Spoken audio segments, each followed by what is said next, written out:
Otuto dịrị Jesu. Tata bụ ụka nke 14 n'oge na-adanyeghị n'emume afọ nke mbụ na-arọ ụka. Igbo Catholic Community ji obi aṅụrị ekele ezinụlọ anyị niile na ndị niile anyị na ha ga-achụ aja Mass tata. Na aja nke Mass tata, Greg na Scalog Amaka na-enye Chineke ekele, na-ayọkwa ngọzi ya na amara ya n'isi Richard na Somali na Oje, ndị nke na-elote arọ 4 ha ji wee lụọ di na nwunye. Ndị Knights of St. John International na ndị ladies ha na-ayọ nchekwaba Chineke na ọya nke COVID-19, na-ayọkwa ka COVID-19 nsogbu ya niile ka ọ bịaba na nkwụsị nso nso, wee na-ayọkwa ndị niile nwụrụ na ya ka Chineke nabata mkpụrụ obi ha na ndokwa. Nneka na osi ụfọdụ n'ezinụlọ ya na-enye Chineke ekele, na-ayọkwa ngọzi na amara ya n'isi ụmụ ha Victor na Victoria ụfọdụ, ndị nke Chineke tụnyere ugo mmụta, ha wee na-akwadokwa ịbanye nnukwu n'akwụkwọ yunivasiti. Onye ọ ga-amaka na-enye Chineke ekele n'ụzọ pụrụ iche n'isi papia na mama ya Skola na Greg ọ ga-amaka, ndị nke na-elote ọgụ arọ na 6 ha ji wee bụrụ di na nwunye. Ịma na Anthony Ikebodo na-enye Chineke ekele, na-ayọkwa ngọzi ya na amara ya n'isi Somali na Richard Oje, ndị nke na-elote arọ 4 ha ji wee bụrụ di na nwunye.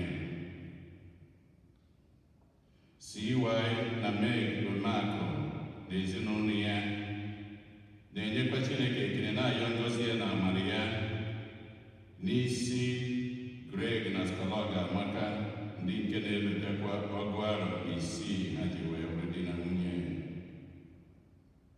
Ịma ike bụrụ na ayọ maka ọdịmma na ngọzi Chineke, nchekwaba ya na oriri ya n'isi Maria Goretti Ngozi nwanyị, onye nke na-elotekwe tata ụbọchị eji kwere mụọ ya.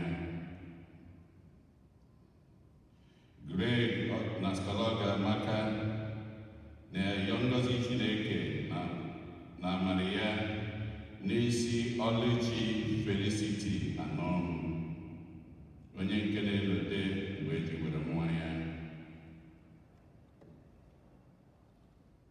David Akụnwafọ na Morin na ezinụlọ ya na-ayọ maka mkpụrụ obi Reverend Monsignor Sylvester Osigwe ofu arọ o ji wee rapụ ụwa nke anụma. Helen Njọkụ na ezinụlọ ya na-ayọ maka mkpụrụ obi Christiana Igbojiakụ na ndị niile nwụrụ n'ezinụlọ Igbojiakụ. Emilia Ọnụọrụ na-ayọ maka mkpụrụ obi Papia Alphonsus Ọzọemena Ugwo. David Akụnwafọ na ezinụlọ ya na-ayọ maka mkpụrụ obi Peter Akụnwafọ Okoye, Nkiru Akụnwafọ Udemezue na Nkiru Abọ. Ezinụlọ Amụchie na-ayọ maka mkpụrụ obi Innocent Diala Nwaọga na Agata Ndukwu. Ka mkpụrụ obi ndị a niile nwụrụ anwụ, ka mkpụrụ ndị na-ekwenụ gara aga.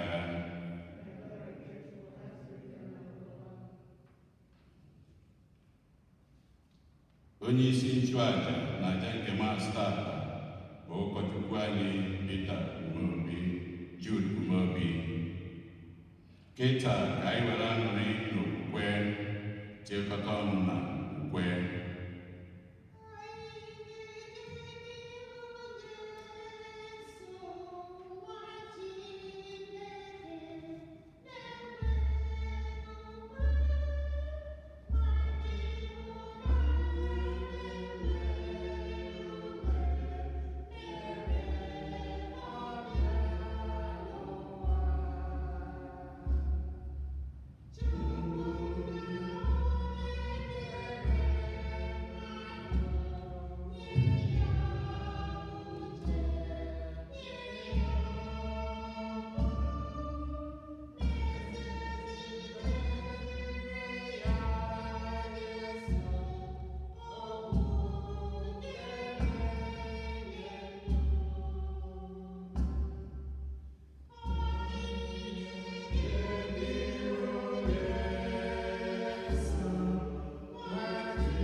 anabata anyị niile na weekend n'ụwa Independence Day weekend, July 4th weekend. A na-asịkwa onye ọbụla happy July 4th dịka anyị si ekwu ya. Agbapụtagola anyị ndị yọrọ ka anyị cheta ha ụzọ pụrụ iche ka anyị tezie elu ebumnuche anyị ndị ọzọ gara na ebumnuche ndị ezinụlọ anyị.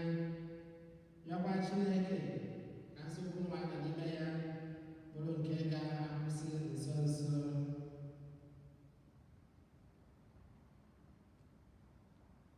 Ụmụnna ka anyị kwadezi nwa anyị nke ọma maka nnukwu emume nke Eucharistia site na ịyọ mgbaghara, odudu na nchekwaba nke Chineke.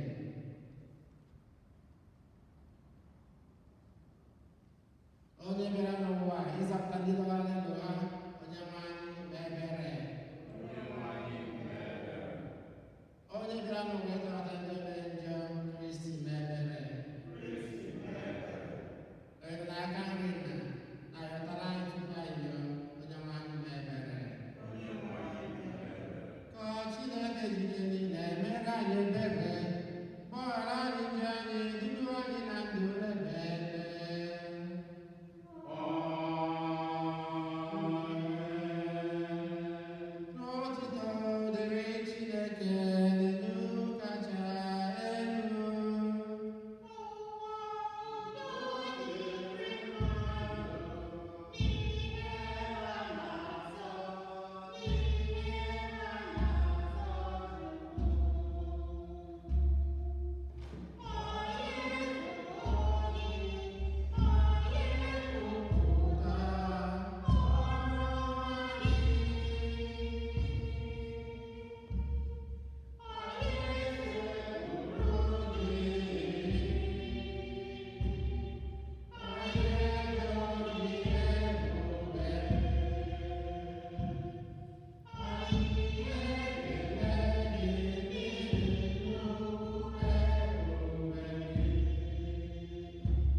Chineke anyị site na irube isi nke Jesu Kristi nwa gị, ikulitela ụwa dara ada. Biko nye anyị bụ ndị kwere na gị aṅụrị dị asọ, mekwa ka anyị bụ ndị ịgbapụtara n'igbe ọrụ nke njọ nweta aṅụrị dị ebighị ebi site na dị nwere anyị Jesu Kristi nwa gị, onye gị na ya dị ndụ na-achị ịdịba n'otu nke mmụọ nsọ Chukwu site n'ụwa ta ụwa niile. Amen.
eto gị, aga m agọzi aha gị ebighị ebi.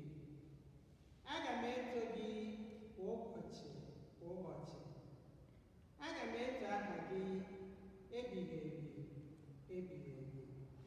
Ọzịza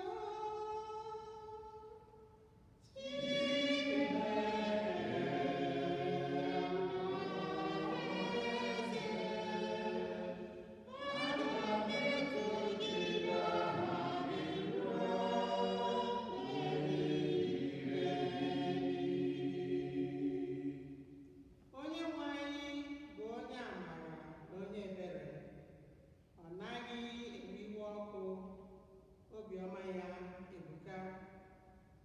Ọ na-emere ihe niile o kere ebere. Ọzịza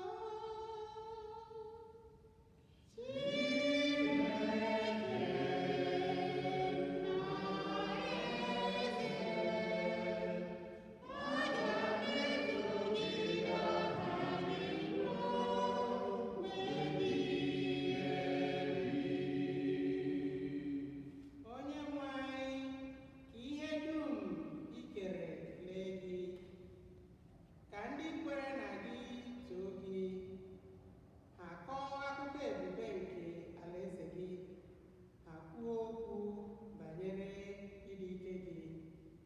Ọzịza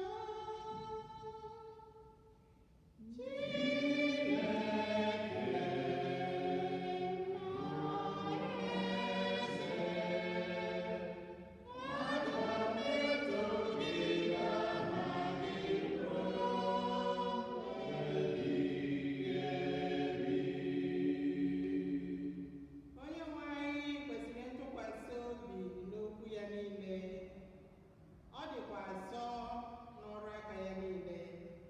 Onye nwe anyị na-ebulite ndị niile na-ada ada.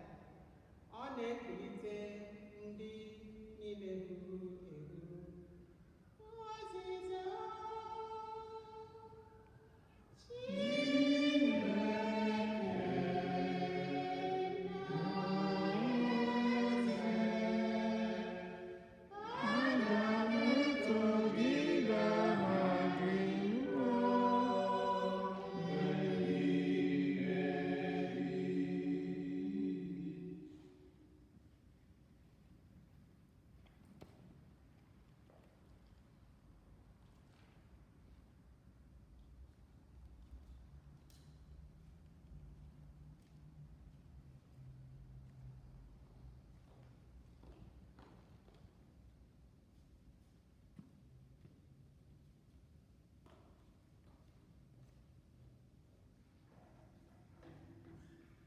ihe ọgụgụ ewetara n'akwụkwọ Pọl dị asọ degara ndị Rom.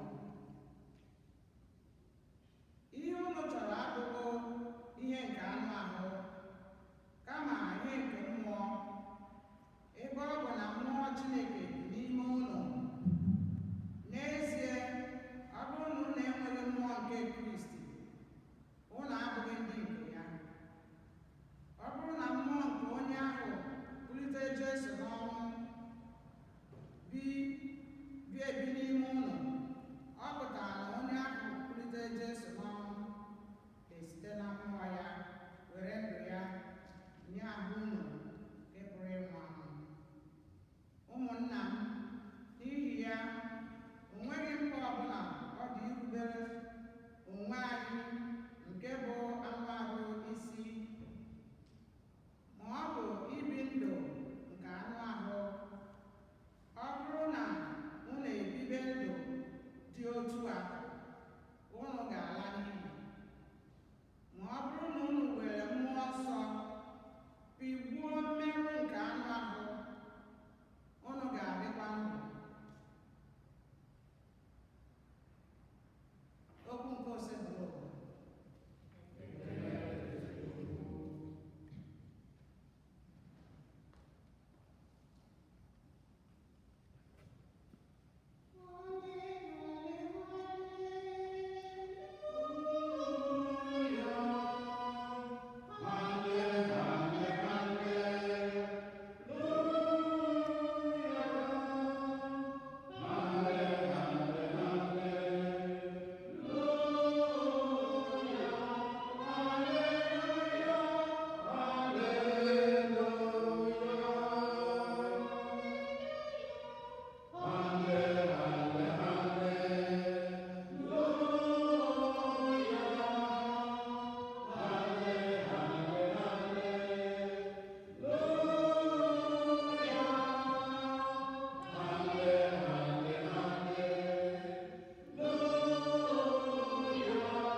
eluigwe n'ụwa, ana m ekele gị n'ihi na ihe a izonahụrụ ndị oke mmụta na oke aghụghọ ka ị kpugherela ụmụntakịrị na-amaghị ihe. Nna, ọ bụ etu o si masị gị ka i si mee ya. Nna m nwere ihe niile nyefee m n'aka.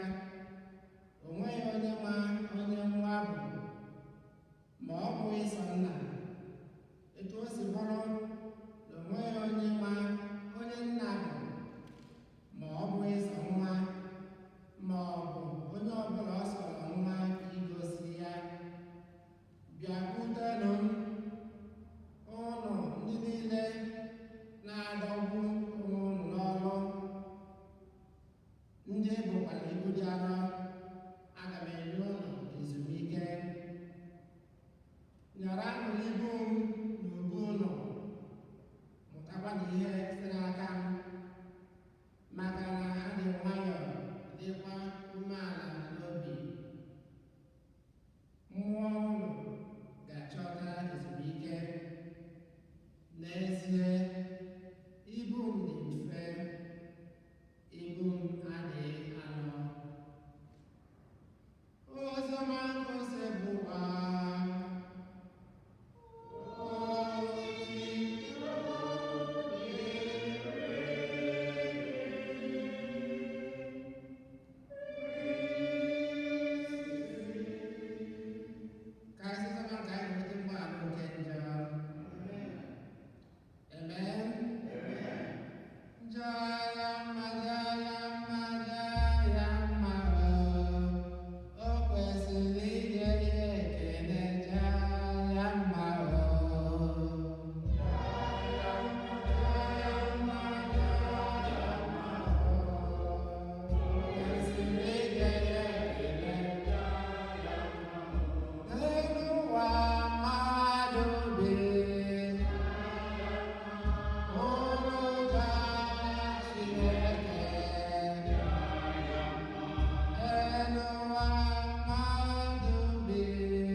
na-agba anyị maka inwe ọṅụ n'ime Chineke. Ịṅụrị ọṅụ n'ime Chineke na-abanyere ọnọdụ nke anyị nọ n'ime ya. Ọ na-agwakwa anyị ka anyị na-ebi ndụ anyị n'ime Chineke, ka anyị na-abịakwutekwa Chineke oge niile na-atụkwasị anyị obi. Ihe ọgụ nke mbụ nke si n'akwụkwọ onye amụma Zekaraya dị ka ụdị ọgụgụ anyị na-agụ mgbe anyị na-akwado maka ọbịbịa nke nzọpụta oge Advent, mgbe anyị na-akwado maka ọmụmụ Kristi. Ihe ọbụla wee na-asa anyị ka anyị ṅụrịa ọṅụ maka onye nzọpụta gaji bịa n'ọnụ. Anyị ga-ajụzi onwe anyị, kedu ihe pụtara bụ ka anyị ṅụrịa ọṅụ, maka ihe gịnị eji asa anyị ṅụrịa ọṅụ? Ọ na-asa anyị maka onye nzọpụta gaji bịanụ, maka ihe dị iche iche onye nzọpụta ga-eweta. Onye nzọpụta ga-ekwusa maka udo, ọ ga-ezi ozi ọma, ọ ga-ezi ozi nke Chineke, ọ ga-ekwusa ozi ọma. Anyị nwa na ozi ọma nke Kristi bụ maka ihe niile mara mma, ihe dị mma. Ọ bụ ozi ọma nke udo, ozi ọma nke ime nkwụmọtọ, nke eziokwu, ozi ọma nke ndụ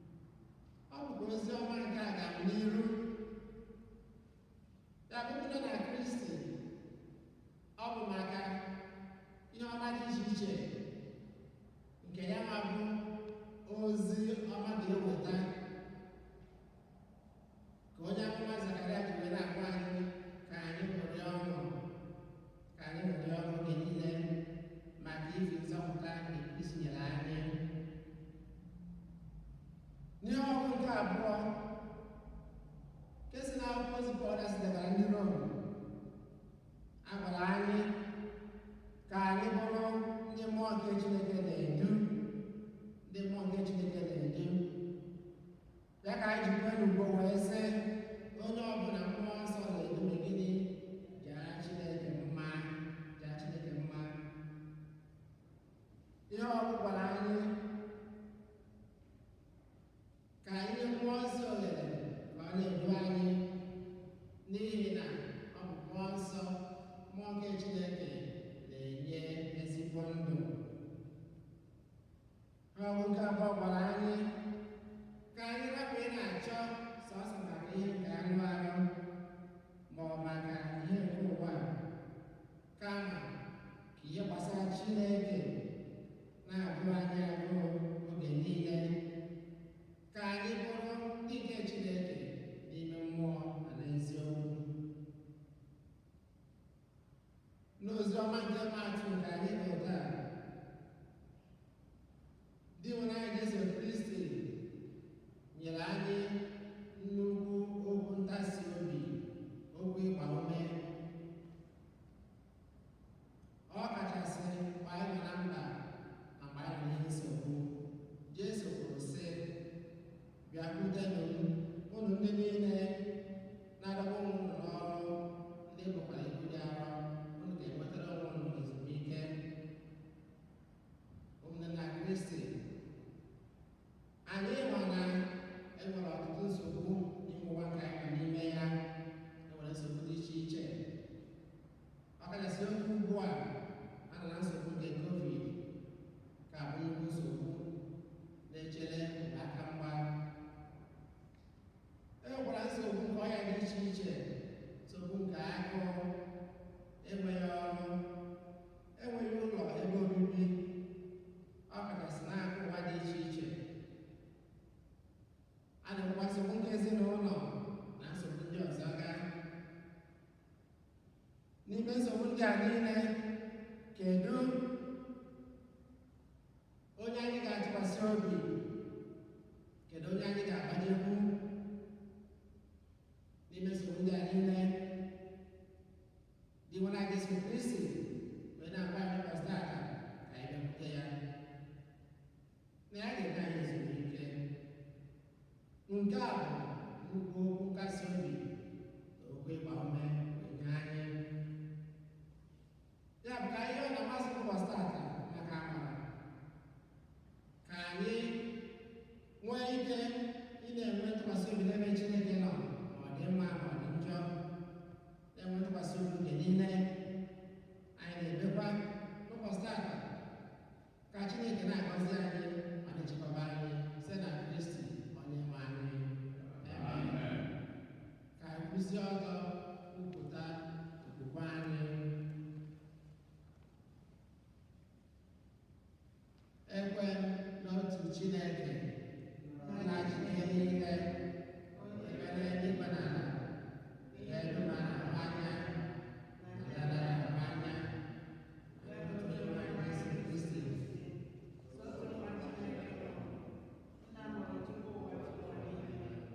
Chukwu si na Chukwu, ihe si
ekpere ka anyị ndị mmerenụ ụwa nọ ka anyị nwere okwukwe chekwube na ịfụnanya gbasara Chineke mgbe anyị gaa.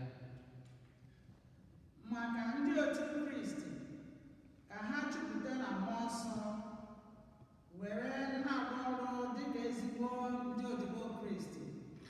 Anyị ayọ ọrụ dị nwere anyị. Maka ndị nọ n'ọkwa ọchịchị n'obodo anyị ka ha were obi ebere na ịhụnanya na-elekọta ndị niile jiri ndụ ha chụọ àjà n'ịrụ ọrụ obodo Amerịka ọrụ. Anyị ayọ ọrụ dị nwere anyị.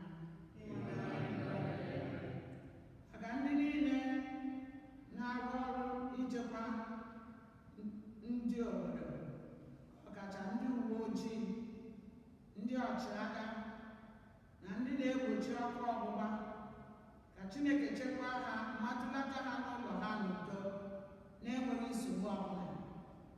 Anyị ayọ ọrụ dị nwere anyị.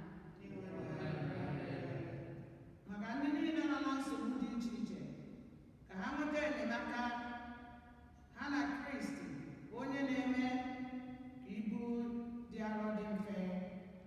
Anyị arịọ ọrụ dị nwere anyị.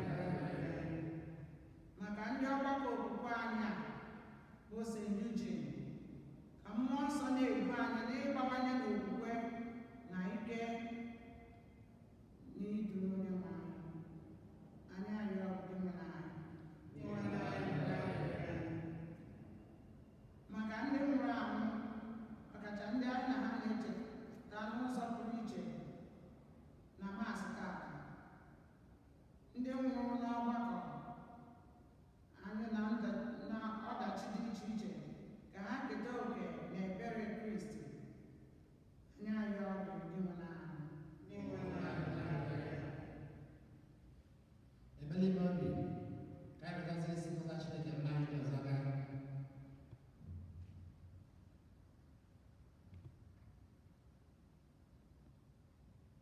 Chineke onye ebere, anyị bụ ụmụ gị nọ mba anyị dị iche iche bịa n'iru gị, mana anyị kwupụtara mana anyị bụ n'obi ọ bụ gị ma mba anyị niile, biko anyị na ya ka imela anyị karịa ka anyị pụrụ ịyọ site na Kristi onye nwe anyị. Amen.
Chineke jike niile onye ụwa keta ụwa site na Kristi iwe n'anyị, onye jiri ihe ebere o nwere maka mmehie mmadụ gụrụga mmụọ ya na Virgin Maria, ọ gbapụtara anyị n'ọnwụ ebe ebe site n'ọnwụ ọ nwụrụ n'elu obe, bịa site na mbilite n'ọnwụ ya nye anyị ndụ ebe ebe. N'ihi nke a, anyị na-eso igwe ndị ọma niile nke eluigwe na-eto ebube gị oge niile n'ukwe na-asị:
etu akwa si mee mgbarịcha ndị anya si obodo iko mmanya ịkpa gị ekele n'otito nye maazị ya sị: nara m nke a, ọ dị unu niile ka bido nke ọbara m, ka ọgba ndụ ọhụrụ dị ebe ebe agakwaghị n'ihi unu na n'ihi mmadụ niile nke ụgbọala njọ, na-eme nke a na ncheta nke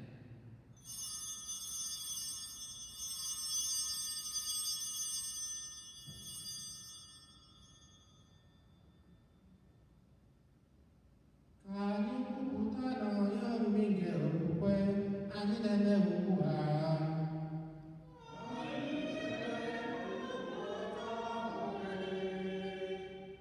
Na-egosikwa mbilite n'ọnwụ gị,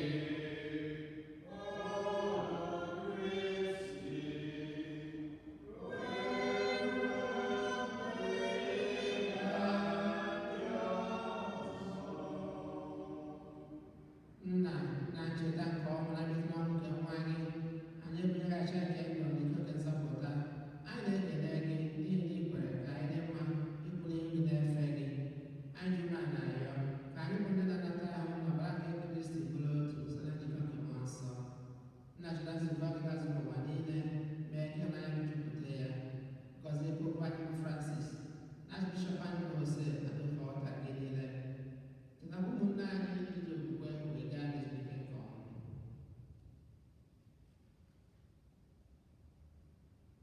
Kpọbata ha na ndị ọzọ ndị nwụrụ anwụ n'ihi ebube gị, biko mere anyị niile ebere ka anyị soro Virgin Maria dị ngọzi nne nke Chukwu, Josef dị nsọ bụ di ya, ndị apọstụl, Uche dị nsọ na ndị nsọ gị niile, ndị mere uche gị n'ụwa wekọta ndụ ebe ebe. Ka anyị sokwa ha na-eto gị ebube site na Jesu Kristi nwa gị. Ihe niile ekere eke na-eso ya bụ Kristi, na-esikwa n'ime ya nọ n'aka ya.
anya anyị na-arịọ gị usekwu na ihe niile were ebere bido n'oge nke anyị site n'inye aka ebere gị azọpụta anyị na njọ oge niile anyị nwekwana nsogbu niile were Chukwu dị nsọ na-atụ anya na mbịaghachi nke nzọpụta anyị Jesu Kristi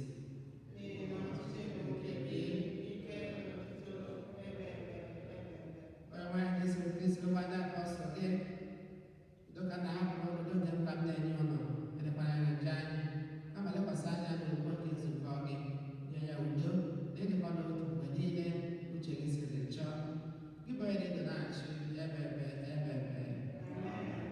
udo nke osepụ ụwa dịrị mgbe niile.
Ekpere nnata oriri nke mkpụrụ obi.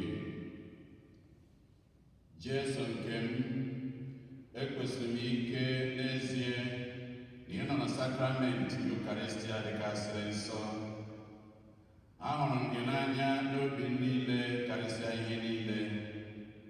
Maka ihe ịhụnanya nke a, njọ niile na-ewute m n'obi nke ukwuu. Arịọ gị mgbaghara maka ha niile.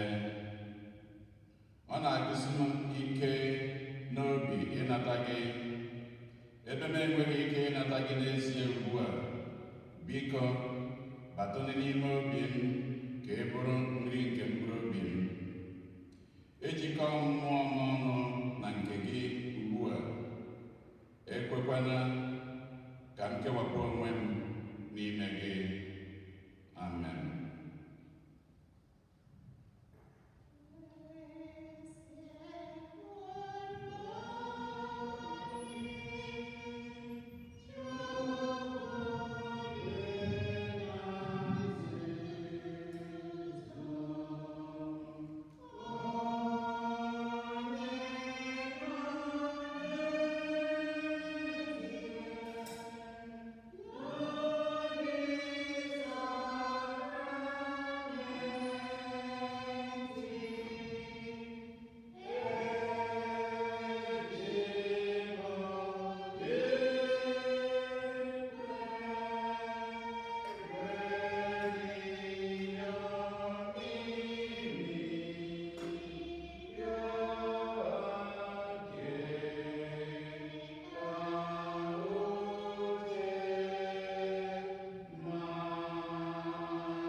Onyenwe anyị, onyinye i nyere anyị n'olili nke ebuka, biko anyị na-arịọ gị mee ka anyị nara onyinye nzọpụta nke a were na-eto gị mgbe niile akwụsị akwụsị site na Kristi Onyenwe anyị. Amen.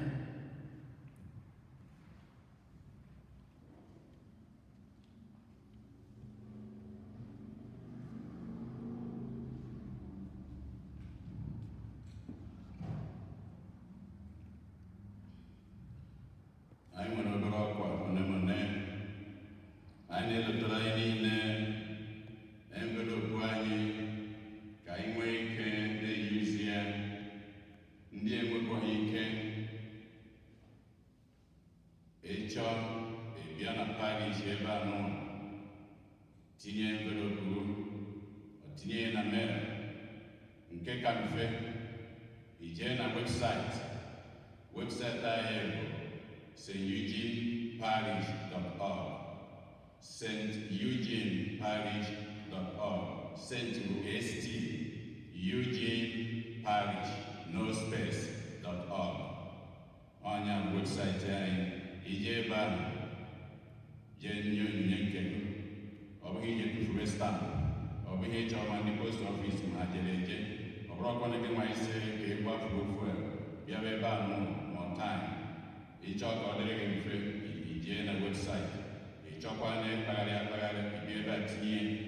Ịchọ ka inye ya na be gị wepụtara ya n'ime ha were jebe. Wee na-elotekwa ka anyị niile ka anyị na-ekpesi ekpere ike n'oge ugbu a maka na ka o si aga COVID-19 na California imeghe n'izu oge niile ọ na-agbago onweghị ebe ọ na-agbadata na steeti nke anyị nọ n'ime nya na-ege news asịzi ndị niile nọ na California unu bịa New York ma ọ bịa New Jersey, East Coast, ijegede ebe quarantine for 2 weeks before ihe ejebezi ebe ihe eje na East Coast. Mana be anyị ma na o nwere ka o si wee dị ọ ka na-agbago. Ọnya kpatara anyị ka ji were nwayọọ were na-eme ihe anyị aka ụka ka anyị si aka ya. Ọ bụrụ na ọ gbasasị ya oge ya sị na ọ dị na mfe na obenatana, ọ na-agụ anyị nnukwu agụụ ichi ga-azụ n'ụlọ ụka ebe a wee na-edotere anyị niile anyị ma iwu niile kwuru ka anyị na-eze. Biko ka anyị na-eze ya ka iwu si wee kwu. O nwere ndị oyi arụghị anyị kere ọsịma nkọ mba na mma ebikwa ya ọma na ọ bụrụ ka esi eme na ọya anụnwa ma emetụ anyị. Biko ka anyị kwadosie n'ike anyị ma na ọya anyị nwere onye ọra bụ di, ọrara ọnkụ, ọrara nwunye nke ọ na-alụ ụmụaka. So biko anyị mara ihe niile a gwara ka anyị na-eme ka anyị wee gbarapụrụ ya ka Chineke nyere anyị aka. A na-enyere Chineke aka ka anyị zebe ihe nyere Chineke aka ka ọ ghara imetụta anyị.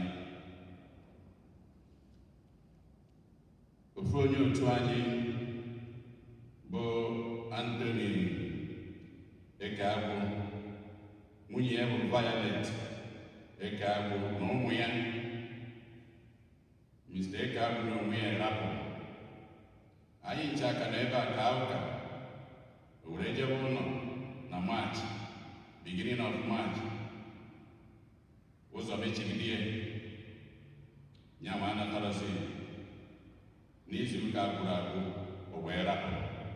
Biko ka anyị leta ezinụlọ ya, nwunye Violet na ụmụ ya ndị young adult na ndị ọzọ, ka anyị leta ha na ekpere. Ka anyị kpọọ ha na fon ebe anyị amaghị ejenwu ka anyị na-eleta ha n'ekpere, na-etesti ha, na-akpọ ha na fon, na-anyere ha eme ka anyị si eme dịka onye nke ya rapụrụ. Ndị si eme gbaba onye otu unu lotakwa ya n'ụzọ pụrụ iche.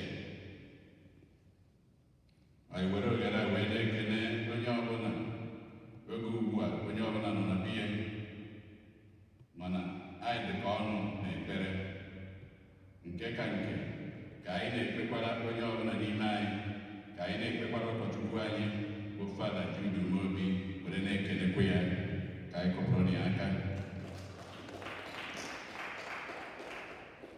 Daalụ.